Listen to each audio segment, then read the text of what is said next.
Welcome back.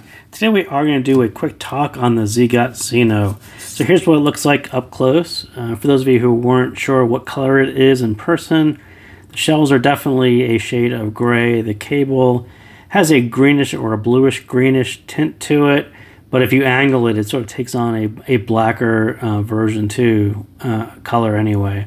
So pretty cool looking color combination there. You don't see it all that often. So kind of props for them for doing something a little different. Black hardware kind of works with the blackish of the cable, with the grayish of the shells, and I think all that was pretty cool. This one is a one dynamic driver, 4 balanced armatures. It actually retails for I think $99, something like that. So let's kind of jump into it and we'll start. What is it? And I think on the surface that's what it seems like. It's a affordable 1+4 hybrid from a company that you may not have heard of, but starting to hear about more often. A level down, I think when you look at the graph very carefully, it's more of a preference set than a general Harman style set that you may be used to at this price point or below. So let's take a look at what that looks like on the graph. And here's what it looks like. So this looks kind of flattish. This looks like you don't see that all that often, kind of a bump there. And this kind of resembles what you're thinking, but then when you look at it relative to where the Harman target is, which is where other sets are, you'll notice that this one is, and I'm looking at the blue one, it will ignore the green for a second, but look at where the blue line is compared to the Harman target, and you'll see the treble level is brought down quite a bit. So just enough bass to fill in to sound natural, kind of nice flattish mids, and then you get this low pinna, low treble response that kind of carries all the way over and then arcs over. So yeah, it's kind of an interesting set. You don't see it every day, and I will say it actually resembles a couple other sets. But as far as what people are typically looking for and what the most popular sets are, you know, the sets that follow the Harman target are very popular. So those are more energetic through the treble. This one is definitely brought down quite a bit. So the green line is actually a 10 ohm impedance adapter. For those of you who plug this one into different sources with different impedances, it will, you know, take on a slightly brighter lean to it if you happen to have a more heavy impedance source device or an adapter or whatever. I was just kind of curious. If you look at the other graphs that are online, there's some variations of how this works. Mine kind of went up and cut straight across. There's others that start to arc over a little earlier, and that's more of what it sounds like. It's kind of a mixture of the both. I think the treble actually cuts over this way and does roll off. Some of the other graphs I think tend to roll off a little bit earlier, and that may be a volume thing. It's something, I'm not sure what it was, but that was why I essentially started looking at the impedance to see what the impedance was going to do, and how people measure it on different devices affects what their graph looks like. So what does it sound like? So again, that bass curve is really designed to complement the treble. So just enough sub bass and mid bass. So you can kind of see this one is just slightly below the Harman line. This is slightly above the Harman line, but you can almost listen to the set and figure out that they got this part worked out of what they wanted to do, and then they were just tweaking this in really small increments, trying to get it to fit in with the mids and to be, you know, have just enough bass there that you don't cloud up and overpower this reduced treble style. So yeah, I imagine they went through multiple revisions of trying to get this line just exactly where it is, just to get it to the point where there's enough bass without overstepping anywhere along the way. And I think that's exactly what they did. Could they have kind of flattened this out and arced it over? I think that probably would have worked out better. It's a 4 balanced armature set. So that's what I would have done, just would have given you a little more clarity right there in the mids, but that is what they did. So that treble, that low pinna, and the way they describe it, they say, executed to perfectly match the human ear's pinna response with a crisp peak at 3K. So there is something at 3K, right? So this kind of bumps up just a little bit. You're not going to notice that too much. This is a very kind of relaxed rise up to 3K. So where Harman tends to take a steeper, more energetic, some people will call that shouty, this is the opposite, kind of a very relaxed rise up until 3K, and then you cut over through the treble. as opposed to rising high early and then arcing over. So again, this is very much a not which one is good or bad. This is very much you have to consider what your preferences are and how you like to listen to your treble. The bass is sort of right there to fill in, and I wouldn't say that it's, you know, neither light nor heavy on bass. It's kind of right there to support this. But this is the whole thing that you have to really consider when you're considering Cinno is how this treble response is going to work with your preferences, how it is going to work with your library. So yeah, like I said, some people are just going to find the pinna level perfectly agreeable, like that low pinna rise is just going to be absolutely perfect for some people. Others are just going to say it's not energetic enough, and that really is going to depend on your preferences.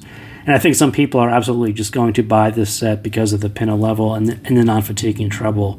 It's a very appealing sound signature for that simple reason. Some people are very treble sensitive and they like that lower treble level, and that's going to work out absolutely perfect for them. For people who are into upper treble air, again, this one is another point that people are going to either be attracted to it or you're going to avoid it for the same reason.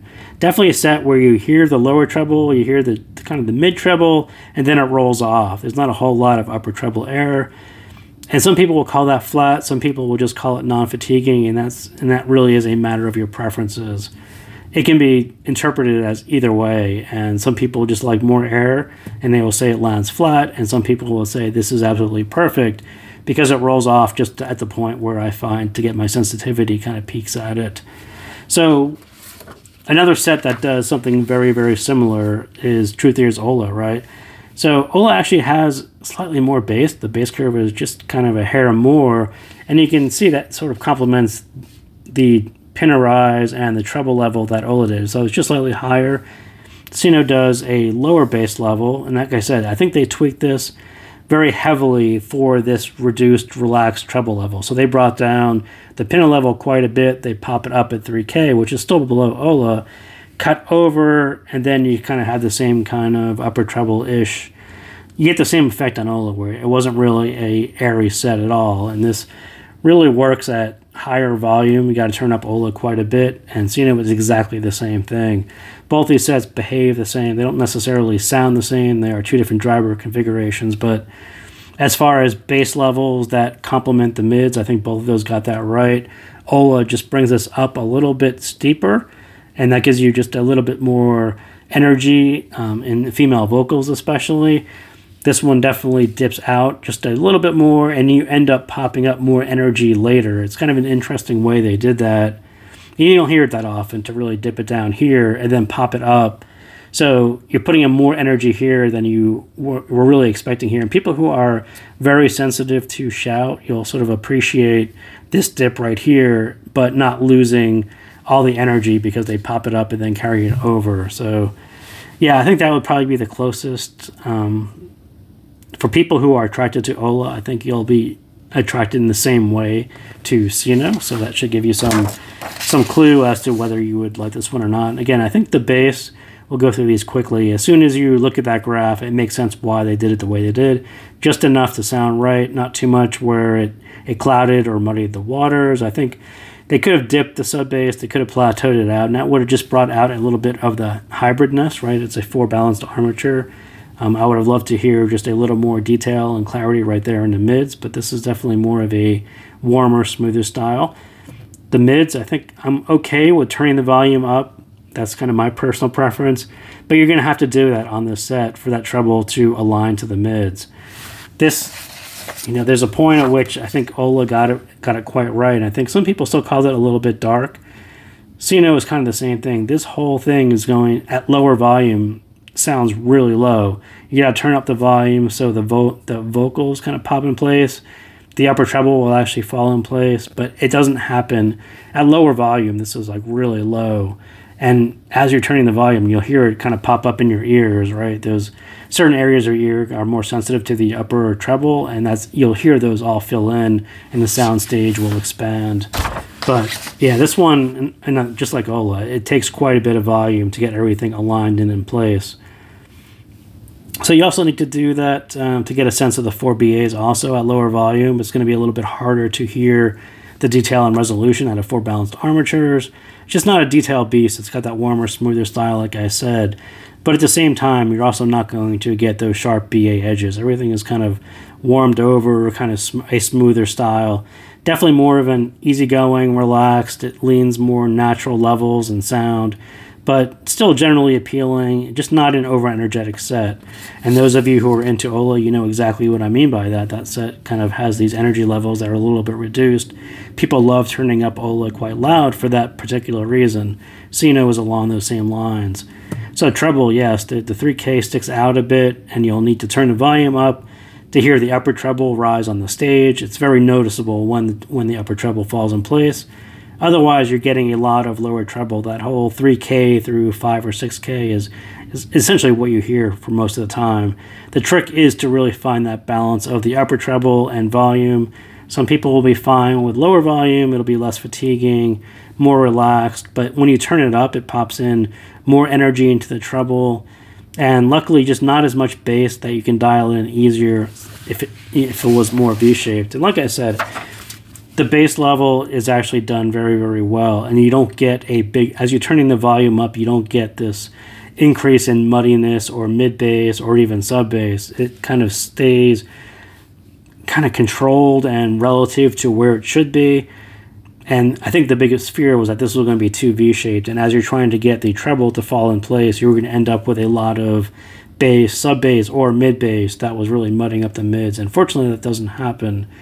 But you do have to find that balance between getting an increase here, getting an increase here, so everything seems in place and aligned. And on this set, because everything is kind of relaxed, it's a little easier to fine-tune that in. No peaks either, and that makes it a lot easier to dial that into a stage.